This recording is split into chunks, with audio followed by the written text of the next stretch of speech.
Hola, què tal? Salutacions, benvinguts a una nova edició del nostre espai de l'entrevista.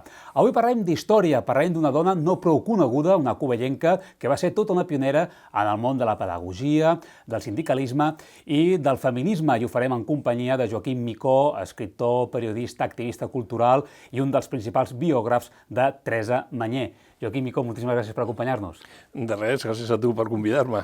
Per què és important rememorar i recuperar la figura de Teresa Manyer? Doncs a la història és habitual que la gent que perd les guerres sigui una mica oblidada, no? I Teresa Manyer va perdre la Guerra Civil, entre d'altres conflictes amb els quals es va veure immersa, i a sobre, també dintre del món de l'anarquisme, no va ser precisament, diguem-ne, del sector triomfant durant el període del que parlem, al principi bàsicament del segle XX. I llavors és una persona molt influent, molt interessant, i que jo crec que mereix ser rescatada de l'oblit. La seva figura pot quedar també una mica soterrada justament per la influència o per la trajectòria tant de la seva parella, en Joan Montseny, com sobretot de la seva filla, de la Federica Montseny? Sí, sens dubte, perquè a més ella en un moment donat també es retira de la vida pública i queda una mica en segona línia, no? Però això no implica que no sigui interessant, primer com a formadora de la seva filla, perquè ella l'educa a casa i l'educa a nivell, diguem-ne, pràcticament diari durant tota la infantesa de la Federica, i després perquè l'obra del seu marit és fonamentalment bona perquè ho diu ell, perquè totes aquelles coses interessants que fa ella moltes vegades les apropia com si fossin seves. I bé, no vol dir que això, que no sigui un personatge interessant, però vaja, jo crec que ella ho és més. Ara de seguida entrem una miqueta més al detall pel que fa a la seva obra, al seu pensament, també parlarem una mica de la seva filla, la Federica Montseny, però anem al començament. Ella neix a Cubelles, tot i que sempre reivindica més aviat com a vilanovina, oi? Sí, perquè ella va viure a Vilanova des de ben petita, no? No tenim dades exactes, però el que sí que sabem és que va néixer a Cubelles i amb 2, 3, 4 anys probablement la família va marxar a viure a Vilanova, on ja va néixer el seu germà petit, no? Per tant, sí que, lògicament, va créixer a Vilanova i ella també la sentia com a seva. Tenint en compte aquests orígens familiars humils, eren pagesos que neixen aquí a Cubelles, després quan ja fan vida, quan arrelen a Vilanova, regenten una fonda. Aleshores, tenint en compte el que dèiem, aquests orígens més aviats humils, com és la seva educació, la seva formació? Doncs és prou interessant. Comença sent autodidacta, però després va a estudiar a Barcelona, en l'escola de mestres, i ella és una dona que per l'època no només rep una educació prou bona, sinó que a més s'interessa, té curiositat, i ella també contacta amb altres intel·lectuals de l'època, i llavors diguéssim que té una formació molt importantíssima i molt reeixida per una època tan difícil com aquella per la dona, esclar. Estem parlant del darrer terç del segle XIX. Sí, ella quan es forma és a finals del segle XIX i, lògicament, el feminisme pràcticament està naixent a tot arreu i, per tant, el paper de la dona en aquell moment és secundari socialment parlant, i ella des del primer moment pren consciència, és una dona activa i és una dona, òbviament, que anirà en contra de l'habitual a l'època que li va tocar viure, no? I així, a grans trets, perquè, òbviament, és difícil de condensar amb una conversa com la que tenim ara, però a grans trets, com és l'evolució del seu pensament? Perquè ella rep una formació més aviat cristiana, passa pel federalisme, després també bascula dintre de les diferents famílies de l'anarquisme. Com és aquesta evolució?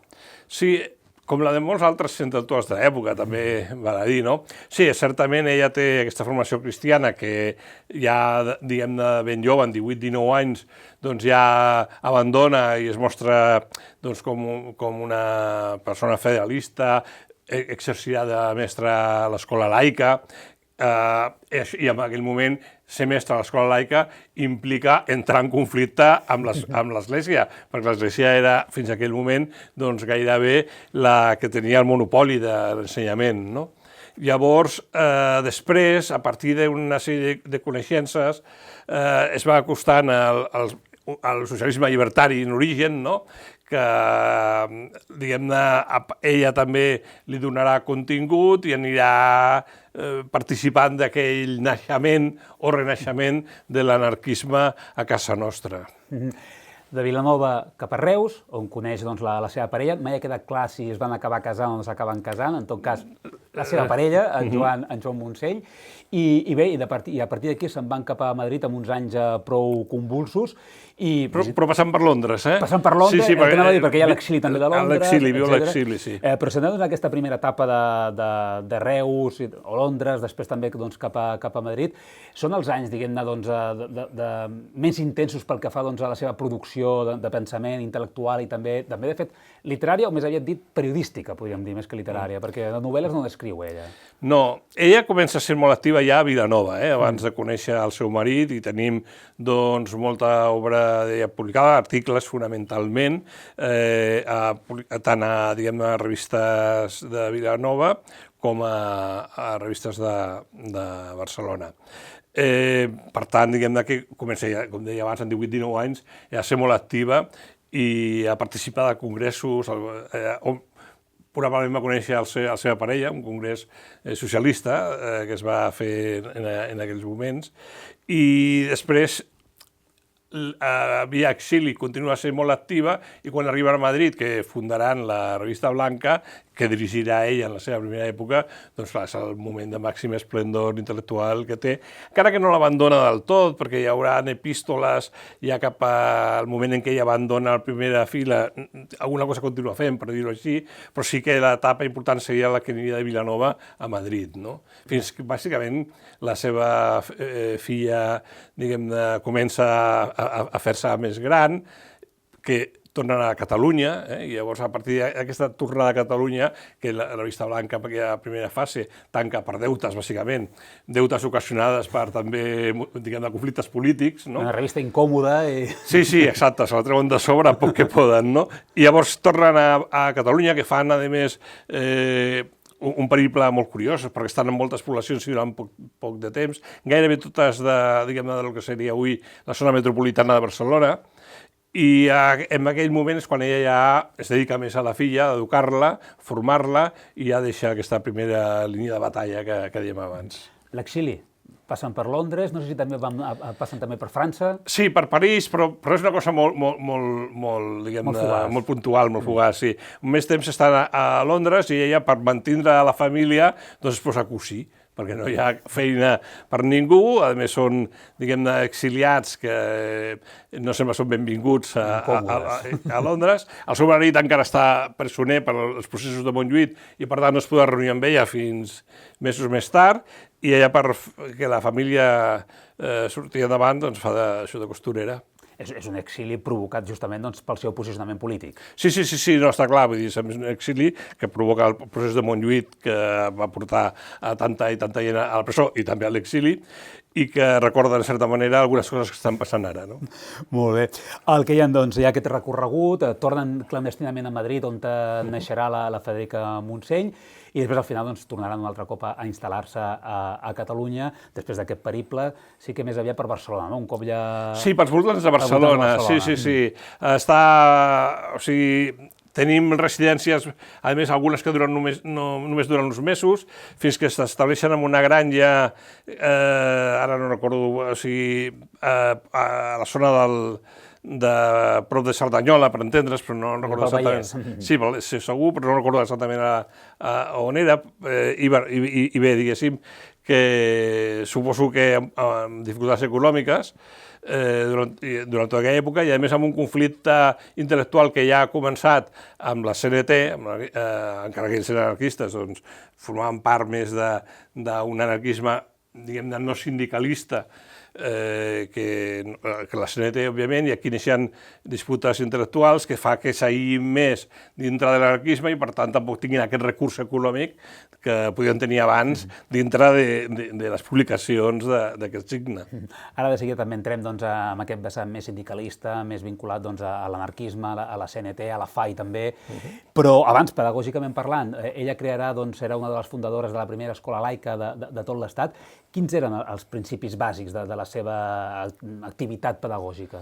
Sí, ella, doncs, bé, hi ha un dels inicials de Sant Gavarró, i ella és seguidora de l'escola d'en Gavarró, i en certa manera, doncs... Igualadí, oi? Sí, ella aconseguirà dintre de Vilanova el suport dels federalistes i econòmicament doncs, podrà, diguem-ne, organitzar aquesta escola. És una escola que funciona poc temps perquè se l'acabaran carregant les influències de l'Església, que, com deia abans, doncs, pretén el monopoli de l'escola, però durant el temps que és vigent, doncs, ella practica aquesta escola laica a finals del segle XIX, pensem que no era gens fàcil, i amb uns trets singulars per l'època, com que, per exemple, la dona ha de ser educada, considera que el seu paper no ha de ser el d'anar a aprendre a fer ganxet, no? Sinó que ha de ser, diguem-ne, conrear el seu intel·lecte, i, a més, amb tots els seus escrits de l'època, això queda reflectit, no? Per tant, reivindica un feminisme evident, palès, i que esdevindrà un dels seus principis ideològics bàsics. Com rep aquest feminisme des de la CNT, que recordem que és un món, en aquell moment, sobretot, bastant masculinitzat? Sí, no. O sigui, allà la CNT podríem dir que el masclisme és imperant, o sigui, no era monopoli de la gent religiosa, no, o sigui, l'esquerra laica i atea també era masclista majoritàriament, sempre trobem alguna excepció, no? Però clar, les dones, en aquest sentit, que tenien aquest posicionament polític, el problema aquest se'l troben dia a dia, no? I bé, doncs, no és l'única, diguem-ne, feminista del moment, però sí que en el sector anarquista gairebé l'única. I quin pes va tenir Teresa Mañé en la formació i, sobretot, en el nomenament posterior de la seva filla, de la Frederica Montseny, com a ministra l'any 37 de Salut, que esdevindrà, serà pràcticament la primera dona en tota l'Europa occidental, en el món occidental fins i tot, que ocuparà un càrrec d'aquesta envergadura, un ministeri. Sí, sabut és que la família es posiciona de seguida davant de les eleccions que a la República fan que hi hagi aquell front popular que reuneix tota l'esquerra, ella, la família, però ella també com a integrada de la família, aposta perquè el moviment anarquista doni suport a aquest front, fins i tot amb el vot. Pensem que en anteriors eleccions anarquistes no hi creien en les eleccions i no anaven a votar, simplement s'abstenien, no? Aquí insisteix molt, és un dels problemes entre CNT i FAI, no? Perquè ells se posicionen més al costat de la FAI en aquells moments que no de la CNT, que malgrat ser, entre cometes, els mateixos, doncs tenien moltes divergències, i sí que se sap que la família és un dels grups influents dins del moviment anarquista perquè hi hagi suport al front popular i puguin guanyar les eleccions. Un cop guanyar les eleccions, ella li diu a la seva filla, ara has d'acceptar, que li ofereixen, no?, el càrrec, perquè he lluitat tant per donar suport, ara doncs no hi haurà més remei, no? Hem de ser conseqüents. Clar, i la seva filla, doncs, accepta el càrrec, no? I això no tenim cap document que ho testimoni, però alguna de les vegades que la Frederica Montseny havia parlat del tema sí que ho havia deixat córrer de que havia estat així, no? Per cert, com a punt, doncs que allà al final de la seva vida, la Frederica Montseny, en una entrevista al setmanari El Temps, que feia poc temps que funcionava, doncs una extensa entrevista comentava que de tota la seva trajectòria intel·lectual, literària, vital, de pensament, etc., intel·lectual, doncs justament del que estava menys orgullosa era del seu pas pel Ministeri, que justament és pel que sobretot se la recorda a la Frederica Montseny. Sí, clar, perquè en el fons no deixava de ser un contrasentit, no? Perquè, clar, el moviment anarquista, doncs, entre altres coses, pretén acabar amb els governs i, clar, formar part d'un govern era, diguem-ne, una decisió difícil, no? Jo crec que prou valenta donant les circumstàncies del moment, no? Però era difícil. El que està claríssim és que jo crec que ella manifestava que era el que menys orgullós estava perquè no va fer res, no li van deixar fer res, per entendre. 6 mesos, em sembla que va al càrrec. I per tant, doncs... I en ple conflicte. Sí, ja el conflicte ja era iniciat i per tant, clar, ja no va poder, diguem-ne, portar a terme cap de les idees que podia tenir encara que bé, el tema de l'avortament, per exemple, el tema del divorci, són coses que van avançar, diguéssim, en el seu període, però bé, clar, no, amb l'esclat de Guerra Civil, tot això se'n va a Norris, no? I per acabar una mica doncs, aquest recorregut breu però intens d'aquesta trajectòria de la Teresa Mañé, hem parlat de l'inici de l'esclat del conflicte, de la Guerra Civil de l'any 36, com viu ella, la família, com viuen aquest esclat i sobretot com l'acaba la Teresa Mañé, tenint en compte doncs, que evidentment ella donava suport al bàndol perdedor. Sí, no, ella en aquell moment, evidentment, diguéssim que continua estant on està i donant suport al seu bàndol ideològic, no? Però ella està molt malalta ja, ella no hem d'oblidar que ja té un càncer de colon i que després d'anar a l'exili i passar a la frontera, doncs acabarà de morir al poc temps, no?, per motiu d'aquest càncer, no? Per tant, ella està molt debilitada i aquí sí que ja no pren part activa en res, no?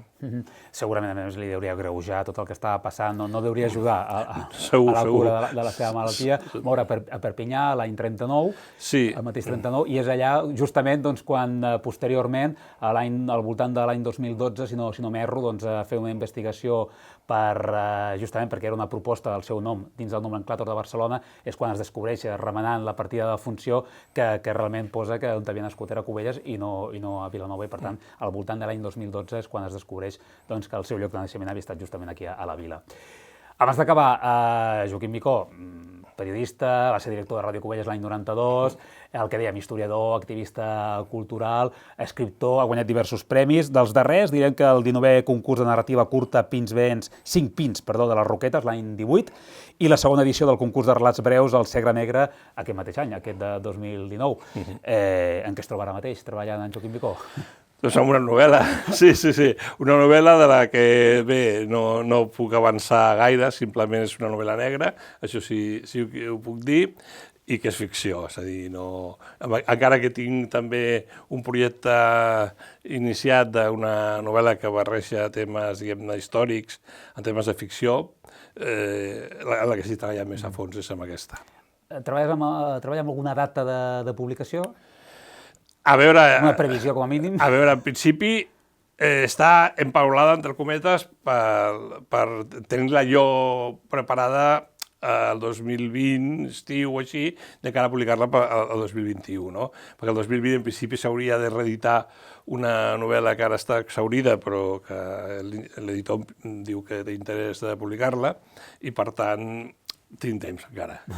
Doncs estarem molt pendents, hi ha moltes ganes ja de llegir aquestes novetats literàries de Joaquim Micó. El que dèiem, entre d'altres moltíssimes coses, biògraf de Teresa Mañé, moltíssimes gràcies per haver-nos atès, i sobretot reivindiquem la figura de la Teresa Mañé i els seus valors. Sí, per descomptat, sempre s'ha de fer. Doncs moltíssimes gràcies. A vosaltres. I fins aquí aquesta nova edició del nostre espai de l'entrevista. Com sempre, retrobem ben aviat amb nous protagonistes. A reveure.